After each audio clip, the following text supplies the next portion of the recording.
This is Rafi Cruzon, and you are tuned in to Nothing But That Sports Talk. This is Rafi with Nothing But That Sports Talk. I'm here with one of the players from Villanova. Why don't you tell me your name and your position? I'm Christina Dalce. I'm a forward for Villanova, and I'm also a junior. To your first 2 seasons of basketball, what are some of the takeaways you take from that on your way towards this season coming up? Definitely just to continue to work hard.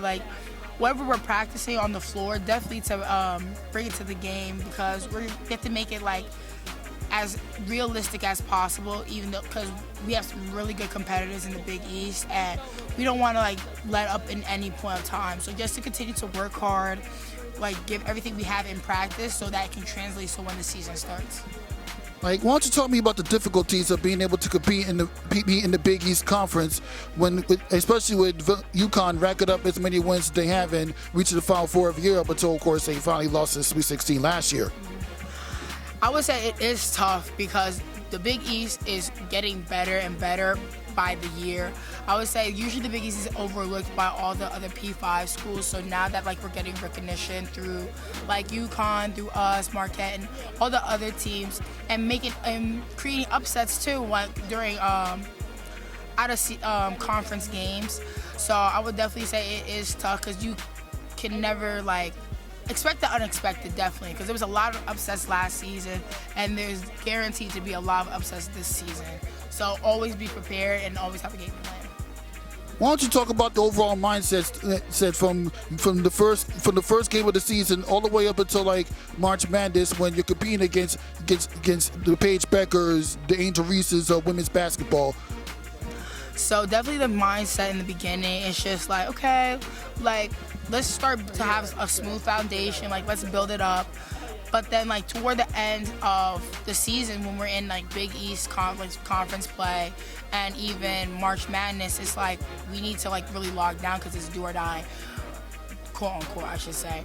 But compared in the beginning, it's we lose a game, we got the next game. But even though for Big East, the tournament, if we are qualified for March Madness, it's okay, if we lose, we still have March Madness. But if we lose, it's the end. There's no second game, there's no coming back, there's no replaying it. So it's just more so we really have to we have to give our all no matter what. But towards the end of the season, it's definitely we need to put our hearts on the line. Yeah, and that mentality is going to help a lot, because you found out that Villanova will be heading to the Garden to play St. John's this season coming up. Why don't you tell me a little bit about what went through your mind when you found out that you're going to be coming to the Garden this season? I was definitely we're playing at the Garden. I'm since when? I'm it's is this a prank? Because usually the men's team plays here, and I know that they have their Big East tournament here too.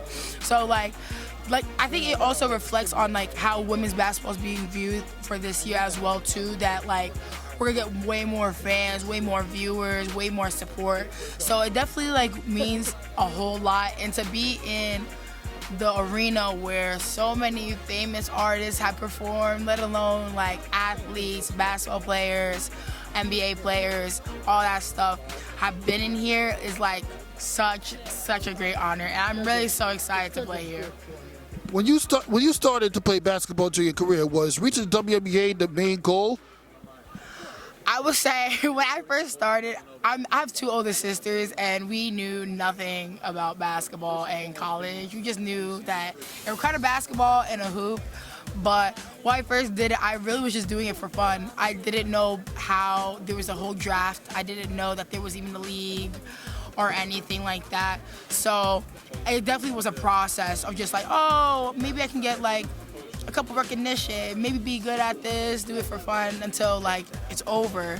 But to play collegiately, to make it onto this floor, to even play professionally here or even overseas is a really good feeling. And I just how women's basketball is progressing, because even now little girls who are 6, 7 years old know that there is a WNBA, there's collegiate basketball. Because when I was young, I didn't know about any of that stuff. So it's really fun. It's really good. Yeah, you show a lot of personality when it comes to the quotes. Yeah, definitely. I think that's just me. I'm just excited person. I don't know, pretty loud too. But just try to take that and translate it to on the floor and to everybody that I surround. So. And one last question before I let you go. Why do you, from your own opinion, like, why do you think that people should get invested into Villanova women's basketball? What was that? Can you repeat that last part? Why do you think that fans should pay more attention to Villanova Wildcats basketball for the women's side? I feel that because with Maddy Siegrist not being here, a lot of people are doubting us, but we do have a lot in store compared when talking about our freshmen coming in and even our sophomores, some of them coming off of injury that weren't able to play that much or at all last year. So we have for the most part, a fully healthy team and all ready to go, ready to play. So we have a lot in store, and we're here to make big splash and maybe cause some upsets too. Appreciate the insight. Good luck. Thank you. So I'm Rafiq Luzon with Nothing But That Sports Talk. Let everybody know your name, your position. My name is Bella Runyan. I'm a guard. I'm a senior. Being the senior that you are, how do you plan to provide leadership for this Villanova Wildcats team? Leading by example, working hard every single day, showing up to practice and giving it all I got.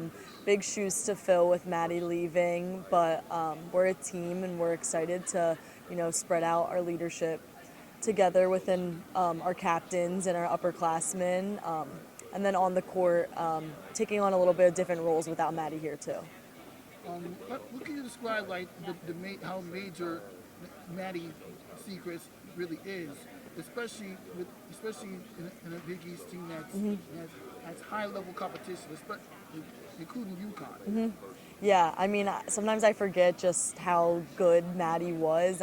She's the Big East leader, men or women, and sometimes it's easy to forget that your teammate is that amazing, because she was also just such a normal, genuine, nice person.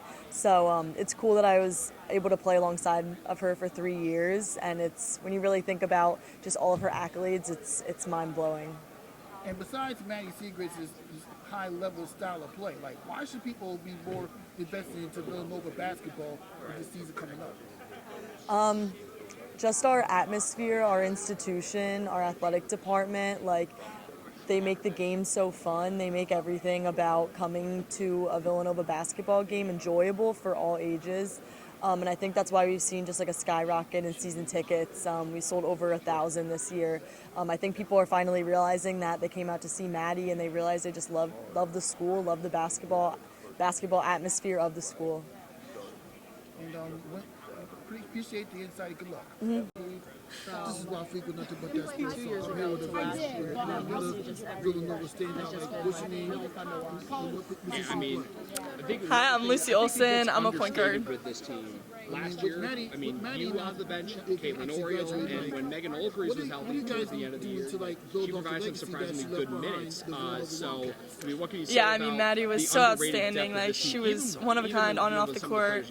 I think we just learned so much from her. She just worked so hard, and I think she showed us that if you work hard and you play as a team, we can make a lot of things happen. While playing a conference that's literally dominated by the UConn Huskies, how do you plan to So speaking of transfers, I need your thoughts on this, because on my show, I do at the end of the year an all-transfer team. Yeah, UConn they're a great competitor. They're a great team all around.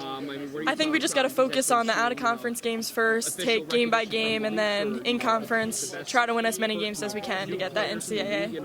Essentially being a testament to the recruiting job done, especially a player like Maddy Siegrist. Yeah, I think that's a cool idea for her. Against St. John's. Yeah. When you found out, what is the overall mood? All freshmen. Of being able to play at your first game, just 10 years ago. First overall women's basketball game. Yeah. Coming to the Garden, As John Rossi. Yeah, we were shocked when we found that out. We're so excited. This is such a cool place and arena. I can't wait to be here and playing basketball here. Lighthearted questions. So I asked a couple And when the game actually comes and goes, best food like, how spots will on it or near elevate campus. the fan engagement for women's basketball, especially the college level? Yeah, I think women's basketball is growing at an extreme rate right now, and I'm just glad to be a part of it, and I want to keep getting younger girls playing basketball and sports, having more people watch. I think playing in here is really going to help, so thanks whoever set that up. So I definitely want to ask you.